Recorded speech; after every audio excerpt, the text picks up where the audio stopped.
तबलीगी जमात ने समाज में नफरत फैलाने की ताक में बैठे लोगों को एक बढ़िया बहाना दे दिया।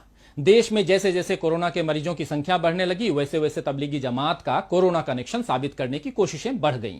सबसे ज्यादा दुख इस बात की है कि इस काम में सरकार भी पीछे नहीं रही।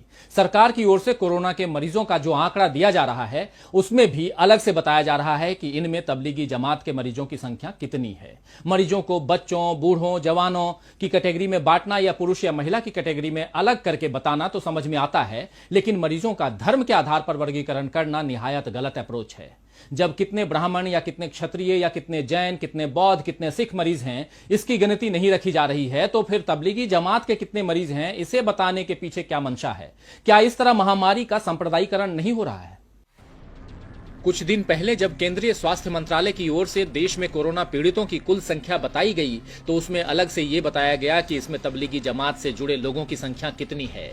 जबकि केंद्रीय स्वास्थ्य मंत्रालय की ही एडवाइजरी है कि तमाम एहतियात बरतने के बावजूद अगर कोई संक्रमित हो जाता है तो ये उसकी गलती नहीं है। मरीज और उसके परिवार को ऐसे समय में सहयोग और मदद की जरूरत होती है। इसी तरह WHO ने सभी देशों की सरकारों से अपील की है कि कोरोना के मरीजों को लेकर राजनीति न की जाए और उन्हें धर्म के आधार पर न बांटा जाए। निजामुद्दीन मरकज का मामला सामने आने के बाद जब कोरोना के पॉजिटिव मामले तेजी से बढ़े थे, तो इसके बाद से दिल्ली सरकार के हेल्थ बुलेटिन में मरकज से जुड़े मामलों की संख्या अलग से बताई जाती है, जिस पर दिल्ली अल्पसंख्यक आयोग के अध्यक्ष डॉक्टर जफरुल इस्लाम खान ने चिंता जताते हुए केजरीवाल सरकार को पत्र लिखकर अपील की कि संप्रदाय के आधार पर बनाए गए अलग कॉलम को जल्द से जल्द हटाया जाए, क्योंकि इससे इस्लामोफोबिया के एजेंडे को बढ़ावा मिल रहा है। खत में आगे लिखा गया है कि मरकज वालों का आंकड़ा अलग लिखने की वजह से देश के कई हिस्सों में मुसलमानों पर हमले हो रहे हैं। जब सरकार को WHO की अपील की परवाह नहीं है या भारत की अनेकता में एकता वाली संस्कृति का लिहाज नहीं है, तो भला इस देश का मीडिया धर्म के नाम पर अलगाव का झंडा बुलंद करने में पीछे क्यों रहे?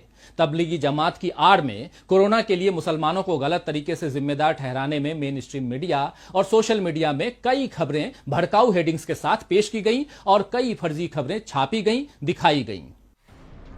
महामारी के वक्त जब देश में स्वास्थ्य सुविधाओं, मजदूरों की हालत, आर्थिक मंदी और तालाबंदी के दौरान हो रही दिक्कतों पर चर्चा होनी चाहिए, तो ऐसे वक्त में टीवी के प्राइम टाइम में हिंदू मुस्लिम एजेंडा लौट आया है।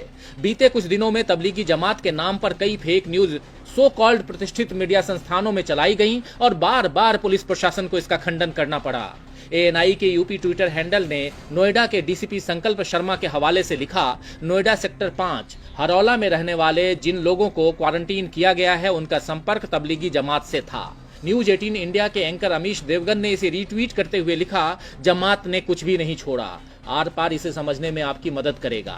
लेकिन ये खबर गलत पाई गई, क्योंकि जिन्हें क्वारंटीन किया गया वे सेक्टर 8 की झुग्गी झोपड़ी में रहने वाले थे और इनका जमात से कोई लेना देना नहीं था। इसी तरह जी न्यूज ने दावा किया था कि फिरोजाबाद में तबलीगी जमात के कुछ सदस्य जो कोरोना पॉजिटिव थे, उन्होंने मेडिकल टीम पर पथराव किया। इस खबर के सामने आने के बाद फिरोजाबाद पुलिस ने ट्विटर पर इसे झुठलाते हुए लिखा कि ऐसी कोई घटना नहीं घटी है। इलाहाबाद से आई हत्या की एक खबर को तबलीगी जमात से जोड़ने की कोशिश की गई। न्यूज एंकर दीपक चौरसिया ने अपनी एक टिप्पणी में ये बात कही थी, जिसे प्रयागराज पुलिस ने रिट्वीट करते हुए साफ किया कि इस घटना का तबलीगी जमात से कोई संबंध नहीं है। हाल ही में अरुणाचल प्रदेश के बारे में जी न्यूज ने खबर चलाई कि वहां 11 जमात सदस्य मिले हैं जो कोरोना संक्रमित हैं, जबकि वहां केवल एक मरीज है। इस न्यूज का जब खंडन आ गया तो जी न्यूज ने इसे मानवीय भूल बताकर खेद जतला लिया। आपको याद होगा कि कोरोना के फैलने के कुछ दिनों पहले ही उत्तर पूर्वी दिल्ली दंगों का शिकार हुई थी, इसीलिए अभी अधिक सावधानी बरतने की जरूरत थी। लेकिन जैसे शेर के मुंह को खून का स्वाद लग जाए तो फिर वो आदमखोर बन जाता है। कुछ ऐसा ही हाल देश के कुछ अति राष्ट्रवादी पत्रकारों और खास मकसद के लिए गठित IT सेल का है। इन्हें तब तक चैन नहीं आता जब तक इनकी वजह से देश में नफरत न बढ़ जाए और उस नफरत का शिकार कुछ मासूम लोग न हो जाएं। मेन स्ट्रीम मीडिया के साथ साथ सोशल मीडिया पर भी तबलीगी जमात के नाम पर खूब सांप्रदायिक जहर फैलाया जा रहा है। बीते दिनों सोशल मीडिया पर एक पोस्ट वायरल हुई, जिसमें सुरक्षा कर्मियों से घिरे 2 लोग दिख रहे हैं। साथ ही बरामद किए गए नकली सैनिटाइजर्स और उन्हें बनाने में इस्तेमाल कच्चा माल और मशीनें भी नजर आ रही हैं। वायरल हो रही इस पोस्ट में कहा गया है कि ये बरामदगी भारत में हुई है और ये गलत काम करने वाले लोग मुसलमान हैं। यानी इस खबर को एक सांप्रदायिक एंगल भी दे दिया गया है, जबकि सच ये है कि ये खबर बांग्लादेश की है, जहां के नारायणगंज जिले में पड़े एक छापे में भारी मात्रा में नकली हैंड सैनिटाइजर बरामद हुआ था। वैसे भारत में भी नकली चीजों का कारोबार करने वालों की कमी नहीं है। कुछ दिनों पहले हैदराबाद और मानेसर में पुलिस ने नकली सैनिटाइजर बनाने वालों पर छापा मारा। हैदराबाद में तो ये काम एक हिंदू का है, जबकि मानेसर के आरोपी के धर्म के बारे में कोई जानकारी नहीं है। वैसे भी गलत काम करने वाले अधर्मी ही होते हैं, लेकिन फेक न्यूज के कारोबारियों को धर्म अधर्म का ये फर्क समझ नहीं आता। कुछ पुरानी तस्वीरें और पाकिस्तान के कुछ वीडियो सोशल मीडिया पर सर्कुलेट कर ये दावे किए गए कि तबलीगी जमात के सदस्यों ने पुलिस और अस्पताल कर्मियों के साथ दुर्व्यवहार किया है, जबकि बाद में इनका सच भी सामने आ गया। दरअसल भारत में कोरोना को धर्म से जोड़ने का ये सिलसिला अचानक शुरू नहीं हुआ है, बल्कि बड़े ही सुनियोजित तरीके से फेक जानकारियां और वीडियो फैलाए गए और आम लोगों तक ये धारणा पहुंचाई गई कि मुसलमान कोरोना से न सिर्फ पीड़ित है, बल्कि इसे जानबूझकर फैला रहे हैं। तो फेक न्यूज चलाने वाले या मौलाना आया, कोरोना लाया, कोरोना जिहाद, निजामुद्दीन का विलेन कौन जैसी हेडलाइंस परोसने वाले भारत के संविधान को मुंह चिढ़ा रहे हैं।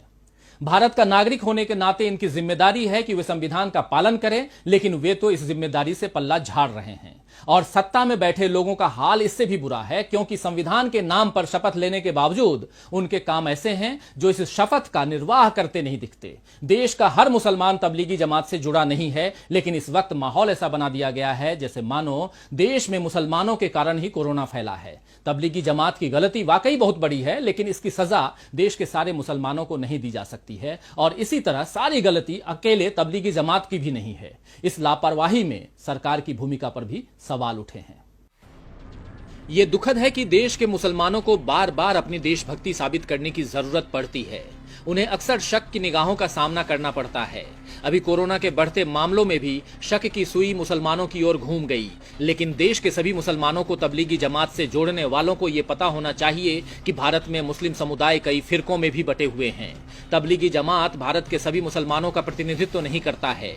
भारतीय मानव शास्त्रीय सर्वेक्षण के प्रोजेक्ट पीपुल्स ऑफ सीरीज के तहत के.एस. सिंह के संपादन में प्रकाशित इंडियाज कम्युनिटीज के अनुसार भारत में कुल 584 मुस्लिम जातियां और पेशेगत समुदाय हैं। इसीलिए इस विविधता को नजरअंदाज नहीं किया जाना चाहिए। जहां तक सवाल कोरोना के बढ़ने का है, तो इसमें तबलीगी जमात की लापरवाही के साथ साथ मशाल जुलूस निकालने वाले या अपने जन्मदिन का जश्न मनाने वाले भाजपा विधायकों की लापरवाही को भी देखना चाहिए। कोरोना के मरीजों को चिन्हित करने के लिए कुछ राज्यों में सरकारों ने बाकायदा चेतावनी जारी की है कि तबलीगी जमात से जुड़े लोग बाहर आकर अपनी जानकारी दें। लेकिन क्या ऐसी ही चेतावनी उन लोगों को दी गई जिन्होंने विदेश से आकर 13वीं का भोज कराया या सपरिवार पिकनिक के लिए चले गए? गाजियाबाद के बीजेपी सांसद और पूर्व केंद्रीय मंत्री जनरल वी.के. सिंह ने तो बीते दिनों यहां तक कह दिया कि गाजियाबाद में तबलीगी जमात के लोगों की वजह से मामलों में बढ़ोतरी हुई है। यह आतंकवाद की घटना है, इनके साथ आतंकवादियों जैसा बर्ताव होना चाहिए। लेकिन क्या उन्हें इसमें गृह मंत्रालय की गलती नजर नहीं आती? महाराष्ट्र के गृह मंत्री अनिल देशमुख ने पूछा है कि कोरोना वायरस के प्रसार के लिए क्या अमित शाह के नेतृत्व वाले केंद्रीय गृह मंत्रालय को जिम्मेदार नहीं ठहराया जाना चाहिए? दिल्ली में तबलीगी मरकज के बिल्कुल नजदीक निजामुद्दीन थाना है, इसके बावजूद उन्होंने इसे क्यों नहीं रोका? क्या इसके लिए केंद्रीय गृह मंत्रालय जिम्मेदार नहीं है? यह सही है कि तबलीगी जमात में लोगों के जमा होने और फिर देश के अलग अलग हिस्सों में चले जाने से कोरोना का प्रसार बढ़ा, लेकिन इसके लिए देश के सभी मुसलमानों को जिम्मेदार ठहराना सरासर नाइंसाफी है। मुसलमानों के खिलाफ मीडिया, सोशल मीडिया और कुछ राजनेताओं द्वारा फैलाए गए पूर्वाग्रह की नई खेप कोरोना के वक्त अपना असर दिखा रही है। इस दुष्प्रचार का सबसे ज्यादा असर मुस्लिम समुदाय के उन लोगों पर पड़ा है जो निम्न आर्थिक वर्ग से आते हैं। वे इसकी कीमत अपनी रोजी रोटी खोकर चुका रहे हैं और डर में जीने को मजबूर हैं। हल्द्वानी में कुछ लोगों ने मुस्लिम फल विक्रेताओं की दुकानें बंद करवा दी, जबकि हिंदू दुकानदारों को दुकान चालू रखने को कहा गया। कुछ जगह लोगों को अपनी सोसाइटी में मुस्लिम वेंडरों को नहीं आने देने पर सहमत होते दिखाया गया है। मैंगलोर के एक गांव में पोस्टर लगे दिखे कि कोरोना वायरस के पूरी तरह खत्म होने तक गांव में मुस्लिम विक्रेताओं के आने की अनुमति नहीं है। अरुणाचल प्रदेश में भीड़ द्वारा कई मुस्लिम ट्रक ड्राइवरों को पीटा गया है। देश के अलग अलग हिस्सों की ये घटनाएं एक ही बात की चेतावनी दे रही हैं कि आने वाले वक्त में कामगार तबके के मुसलमानों के लिए बड़ी कठिनाई खड़े होने वाली है। वे पहले ही रोजगार के मामले में पिछड़े हुए हैं। शहरी क्षेत्रों में स्वरोजगार या अनौपचारिक क्षेत्र में मुसलमानों की हिस्सेदारी 50% है। हिंदुओं के 43% और ईसाइयों के 45% के मुकाबले 27% मुसलमान ही वेतनभोगी हैं या नियमित पगार वाली नौकरियों में हैं। शहरी क्षेत्रों में मात्र 30% मुस्लिम कामगार ही स्कूली शिक्षा या आगे की पढ़ाई पूरी किए हुए हैं।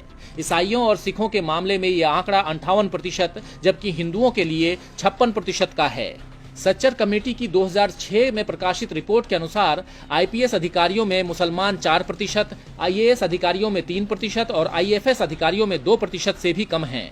और इन बीते 14 सालों में इन आंकड़ों में कोई खास बदलाव नहीं आया होगा।